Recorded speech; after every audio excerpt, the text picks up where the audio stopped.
Hello friends, welcome back to my YouTube channel. So ಇವತ್ತಿನ video ಒಳಗ diploma after SSLC diploma ಮಾಡಿದ್ರೆ best ಏನ, diploma ಮಾಡೋದ್ರಿಂದ ಇರುವಂತ ಬೆನಿಫಿಟ್ಸ್ ಏನೇನ ಅಂಡ್ ಕಾಂಪಿಟೇಟಿವ್ ಪರೀಕ್ಷೆಗಳಿಗೆ ಡಿಪ್ಲೊಮಾ ಹೆಲ್ಪ್ ಆಗ್ತೈತೇನ ಅನ್ನೋದ್ರ ಬಗ್ಗೆ ಪೂರ್ತಿ ಡಿಪ್ಲೊಮಾ ಬಗ್ಗೆ ಒಂದು ಡೀಟೇಲ್ಡ್ ಇನ್ಫಾರ್ಮೇಶನ್ ನ ಈ ಒಂದು ವಿಡಿಯೋ ಒಳಗ ಡಿಸ್ಕಷನ್ ನ ಮಾಡೋಣ. ಸೊ ಇನ್ನವರೆಗೂ ಯಾರ್ ಚಾನಲ್ಗೆ ಸಬ್ಸ್ಕ್ರೈಬ್ ಆಗಿಲ್ಲ ದಯವಿಟ್ಟು ಚಾನಲ್ಗೆ ಸಬ್ಸ್ಕ್ರೈಬ್ ಆಗ್ರಿ ಮತ್ತ ಸಪೋರ್ಟ್ ಮಾಡ್ರಿ. ಸೊ ಡಿಪ್ಲೊಮಾ ಬಗ್ಗೆ ಫಸ್ಟ್ ಪಾಯಿಂಟ್ ಅಂದ್ರ ಡಿಪ್ಲೊಮಾ ಒಳಗ ಟೆಕ್ನಿಕಲ್ ನಾನ್ ಟೆಕ್ನಿಕಲ್ ಅಂತ ಹೇಳಿ ಎರಡು ಕ್ಯಾಟಗರಿ ಬರ್ತಾವ. Technical and non tech and non tech. ಇದ್ರೊಳಗ ನಾನ್ ಟೆಕ್ ಒಳಗ ಕಮರ್ಷಿಯಲ್ ಪ್ರಾಕ್ಟೀಸ್ ಬರ್ತದ. ಶಾರ್ಟ್ಕಟ್ ಒಳಗ CP ಅಂತಾರ, commercial practice.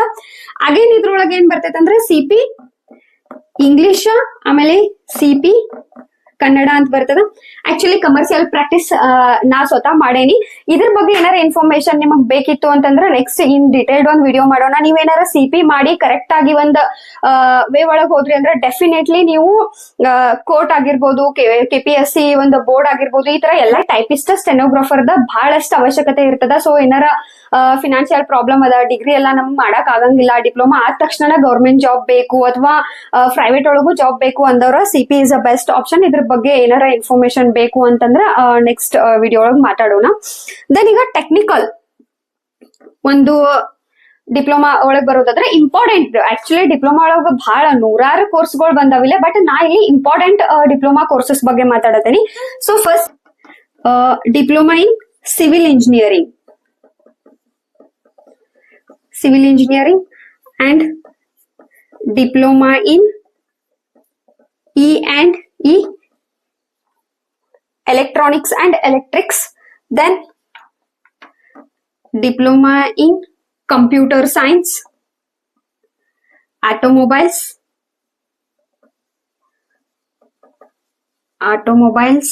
and diploma in mechanical engineering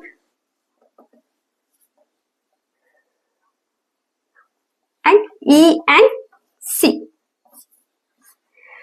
so ಇಷ್ಟು ಕೋರ್ಸಸ್ ಇಂಪಾರ್ಟೆಂಟ್ ಇರ್ತಾವ. ಈಗ ಯಾವ್ದೇ ರೀತಿ ಒಂದು ಗೌರ್ಮೆಂಟ್ ಪಾಲಿಟೆಕ್ನಿಕ್ ಆಗಿರ್ಬೋದು, ಯಾವ್ದಾರ ಪ್ರೈವೇಟ್ ಪಾಲಿಟೆಕ್ನಿಕ್ಸ್ ಅನ್ನ ಇರ್ಲಿ, ಅಲ್ಲಿ ಇಂಪಾರ್ಟೆಂಟ್ ಆದಂತ ಒಂದು ಕೋರ್ಸಸ್ ಲಿಸ್ಟ್ ಇದ.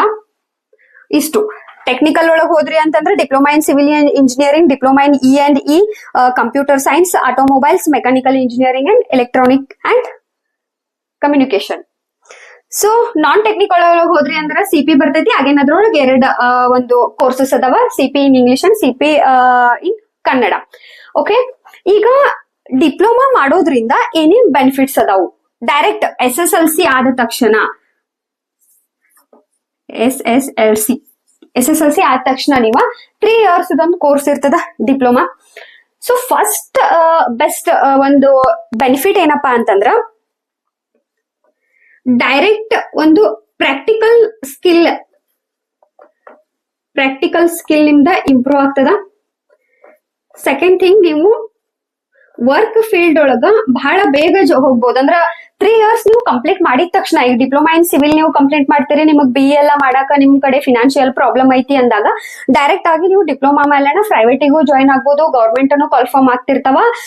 ಸೊ ನೀವು ಎರಡು ವೇ ಒಳಗ ನಿಮಗ ಜಲ್ದಿ ವರ್ಕ್ ಮಾಡಾಕ ಹೆಲ್ಪ್ ಆಗ್ತೈತಿ. ಫೈನಾನ್ಷಿಯಲ್ ಪ್ರಾಬ್ಲಮ್ ಇದ್ದವ್ರಿಗೆ ಬೆಸ್ಟ್ ಅಂಡ್ ಪ್ರಾಕ್ಟಿಕಲ್ ನಾಲೆಜ್ ನಿಮಗ್ ಸಿಗ್ತದ. ಈಗ PUC ಒಳಗೆಲ್ಲ ಹೆಂಗಂದ್ರೆ ಥೇರಿ ಜಾಸ್ತಿ ಇರ್ತದ, ಓದೋದ್ ಜಾಸ್ತಿ ಇರ್ತದ. ಬಟ್ PUC ಎಲ್ಲ ಮಾಡ್ರೆ ನೆಕ್ಸ್ಟ್ ನೀವು ಡಿಗ್ರಿ ಎಲ್ಲ ಕಂಪಲ್ಸರಿ ಮಾಡ್ಬೇಕಾಗ್ತದ. ಸೊ ಈ ಒಂದು ಡಿಪ್ಲೊಮಾ ಒಳಗೆ ಏನಂದ್ರೆ ಪ್ರಾಕ್ಟಿಕಲ್ ಸ್ಕಿಲ್ಸ್ ಗಳು ನಿಮ್ಗೆ ಡೆವಲಪ್ ಆಗ್ತಾ ಹೋಗ್ತಾವ.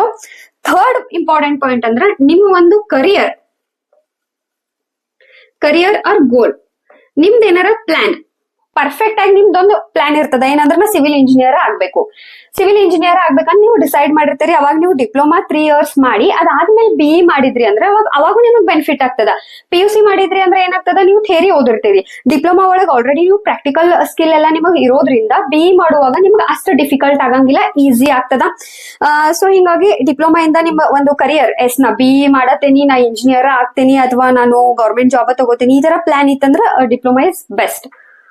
ಇನ್ನ ಡಿಪ್ಲೊಮಾ ಬಗ್ಗೆ ನಾ ಹೆಂಗ್ ಇನ್ಫಾರ್ಮೇಶನ್ ಕೊಡಾಕತ್ತೇನೆ ಅಂದ್ರೆ ಸ್ವತಃ ನಾನು ಡಿಪ್ಲೊಮಾ ಸ್ಟೂಡೆಂಟ್ ಅದೇನೆ ಅಂಡ್ ಮನೆಯೊಳಗೆ ತಮ್ಮನೂ ಅಷ್ಟ ಒಂದು diploma in civil engineering. So ನಮ್ಮ ಮನೆಯೊಳಗೆ ಡಿಪ್ಲೊಮಾ ಜಾಸ್ತಿ ಮಾಡ್ಯಾರ.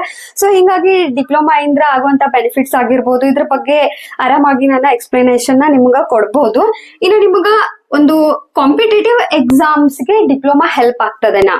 ಎಷ್ಟು ನಮಗೆ ಹೆಲ್ಪ್ ಆಗಬಹುದು ಅನ್ನೋದ್ರ ಬಗ್ಗೆ ನೋಡೋದಾತಂದ್ರ, ಸೊ ಈಗ ಡಿಪ್ಲೊಮಾ ಒಳಗ ಆಲ್ಮೋಸ್ಟ್ ಎಲ್ಲ ಪ್ರಾಕ್ಟಿಕಲ್ ಸಬ್ಜೆಕ್ಟ್ ಇರೋದ್ರಿಂದ M1 M2 M3 ಅಂತ ಮ್ಯಾಥ್ಸ್ ಬರ್ತದ. ಆ ಮ್ಯಾಥ್ಸ್ ನಿಮಗೆ ಹೆಲ್ಪ್ ಆಗ್ತದ. ಸೊ ಮ್ಯಾಥ್ಸ್ ಅಲ್ಲಿ UPSC ಒಳಗ ನಿಮಗ CSAT ಒಂದು ಕ್ಲಿಯರ್ ಮಾಡ್ಲಿಕ್ಕೆ ಆರಾಮ್ ಕಣ್ ಮುಚ್ಚಿ ಕ್ಲಿಯರ್ ಮಾಡ್ತಾರೆ CSAT ನೀವು, ಯಾಕಂದ್ರೆ ಡಿಪ್ಲೊಮಾ ಮ್ಯಾಥ್ಸ್ ಟಫ್ ಇರ್ತದ. ಸೊ ಹಿಂಗಾಗಿ UPSC CSAT ಆಗಿರ್ಬೋದು, ಮತ್ತೆ KPSC ಒಂದು ರೀಸನಿಂಗ್ ಆಗಿರ್ಬೋದು, ಆಪ್ಟಿಟ್ಯೂಡ್ ಆಗಿರ್ಬೋದು, ಇತರೆ SSC ಪರೀಕ್ಷೆ ಆಗಿರ್ಬೋದು, ಡೆಫಿನೆಟ್ಲಿ ನಿಮ್ಗೆ ಹೆಲ್ಪ್ ಆಗ್ತದ. ಬ್ಯಾಂಕಿಂಗ್ ಸೆಕ್ಟರ್ ಆಗಿರ್ಬೋದು, SSC ಆಗಿರ್ಬೋದು, ಇತರ ಸೆಂಟರ್ ಪರೀಕ್ಷೆ ಆಗಿರ್ಬೋದು, UPSC ಆಗಿರ್ಬೋದು, ಇದೆಲ್ಲ ಮ್ಯಾಥ್ಸ್ ಬಹಳ ಇಂಪಾರ್ಟೆಂಟ್ ಐತಿ ಪೇಪರ್ 1 2 ಒಳಗ. ಹಿಂಗಾಗಿ ನಿಮಗ ಮ್ಯಾಥ್ಸ್ ಡೆಫಿನೆಟ್ಲಿ ಹೆಲ್ಪ್ ಆಗ್ತದ. And second thing is English. ನಿಮ್ಮ ಒಂದು ಇಂಗ್ಲಿಷ್ ಏನೈತಲ್ಲ ಅದು ಇಂಪ್ರೂವ್ ಆಗೇ ಆಗ್ತದ. ಸೊ ಇಂಗ್ಲಿಷ್ ಇಂಪ್ರೂವ್ ಆಗ್ತದ. ಇದಿಷ್ಟು ನಿಮ್ಗೆ UPSC ಗೆ ಒಂದು ಹೆಲ್ಪ್ ಮಾಡ್ತದ. ಜೊತೆಗೆ UPSC ನೀವ್ ಏನಾರ ಆಪ್ಷನಲ್ ಸೆಲೆಕ್ಟ್ ಮಾಡ್ಕೊಳತಿದ್ರಿ, ಅವಾಗನು ಅಷ್ಟೇ ನೀವು ಡಿಪ್ಲೊಮಾ ಒಳಗೆ ಓದಿದಂತ ಸಿವಿಲ್ ಇಂಜಿನಿಯರಿಂಗ್ ಆಗಿರ್ಬೋದು, ಈ ಎಲ್ಲ ಟಾಪಿಕ್ ನ ನೀವು ಸಬ್ಜೆಕ್ಟ್ ನ ನೀವು ಆಪ್ಷನಲ್ ಆಗಿ ತಗೋಬಹುದು. ಸೊ ನೀವೇನಾರ ಡಿಪ್ಲೊಮಾ ಮಾಡಿದ್ರಿ ಅಂತಂದ್ರ ಒಂದು ಆಪ್ಷನಲ್ ಒಳಗೆ ಹೆಲ್ಪ್ ಆಗ್ತದ, ಇನ್ನೊಂದು ಇಂಗ್ಲಿಷ್, ಇನ್ನೊಂದು ಮ್ಯಾಥ್ಸ್, ಇಷ್ಟ ಹೆಲ್ಪ್ ಆಗ್ತದ. ಅಂಡ್ ಇತರೆ ಕಾಂಪಿಟೇಟಿವ್ ಎಕ್ಸಾಮ್ಸ್ ಹೆಲ್ಪ್ ಆಗ್ತದ. ಬಟ್ ಇಷ್ಟ ಆಗ್ತದ ಕಂಪೇರ್ ಟು ನೀವು PUC BA ಎಲ್ಲ ಮಾಡಿದಾಗ ಎಲ್ಲಾ ಸಬ್ಜೆಕ್ಟ್ ಓವರ್ಲ್ಯಾಪ್ ಆಗ್ತಿತ್ತಲ್ಲ, ಅಷ್ಟು ಓವರ್ಲ್ಯಾಪ್ ಅಂತೂ ಆಗಂಗಿಲ್ಲ. ಐ ಹೋಪ್ ಪೂರಾ ಒಂದು ಪಿಕ್ಚರ್ ಕ್ಲಾರಿಟಿ ಸಿಕ್ಕೈತೆ ಅನ್ಕೋತೇನೆ ಇದ್ರ ಬಗ್ಗೆ. ದೆನ್ ಡಿಪ್ಲೊಮಾ ಟಫ್ ಐತೇನಾ ಅಂತ ಹೇಳಿ ಒಂದು ಕ್ವಶನ್.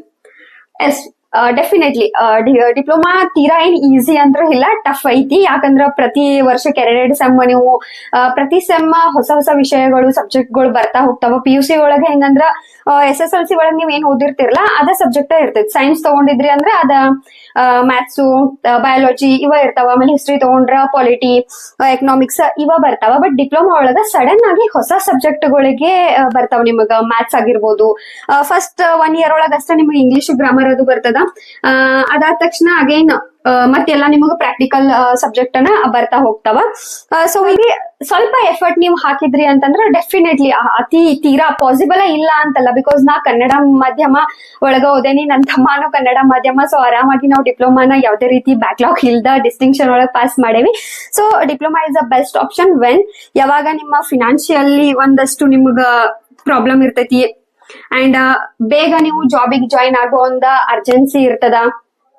ಇನ್ನ ನಿಮ್ ಗೋಲ್ ಅನ್ನ ಫಿಕ್ಸ್ ಒಂದು ಇಂಜಿನಿಯರ್ ಆಗ್ಬೇಕು, ಅಥವಾ ಈಗ CP ಮಾಡಿದ್ರೆ ನೀವು ಟೈಪಿಸ್ಟ್ ಸ್ಟೆನೋಗ್ರಾಫರ್ ಆಗ್ತೀರಿ. ಅಂಡ್ ಗೌರ್ಮೆಂಟ್ ಜಾಬ್ ಒಳಗ ಅದ್ರಾಗ ಸೆಂಟ್ರಲ್ ಗೌರ್ಮೆಂಟ್ ಜಾಬ್ ಒಳಗ ಮ್ಯಾಥ್ಸ್ ಬಹಳ ಇಂಪಾರ್ಟೆಂಟ್ ಇರ್ತೈತಿ. ಹಿಂಗ್ ನಿಮ್ ಮ್ಯಾಥ್ಸ್ ನ ಇಂಪ್ರೂವ್ ಮಾಡ್ಕೋಬೇಕು, ಇಂಗ್ಲಿಷ್ ಇಂಪ್ರೂವ್ ಆಗ್ತದ, ಈ ತರ ನಿಮ್ಮ ಪ್ಲಾನ್ಸ್ ಇದ್ದು ಅಂತಂದ್ರೆ diploma is best option. But particularly ನಾ ಬರೀ ಕಾಂಪಿಟೇಟಿವ್ ಎಕ್ಸಾಮ್ಗೆ ಅಷ್ಟೇ ಪ್ರಿಪೇರ್ ಆಗತ್ತೇನಿ ಅಂದ್ರೆ ಜಸ್ಟ್ ನಾ UPSC KAS ಪರೀಕ್ಷೆಗೆ ಆಗತ್ತೇನಿ ಅಂದಾಗ diploma is a not good option. ಯಾಕಪ್ಪ ಅಂತಂದ್ರ ಪೂರಾ ಒಂದು ಹೊಸದಾದಂತ ಸಬ್ಜೆಕ್ಟ್ ಗಳು ಬರ್ತಾವ.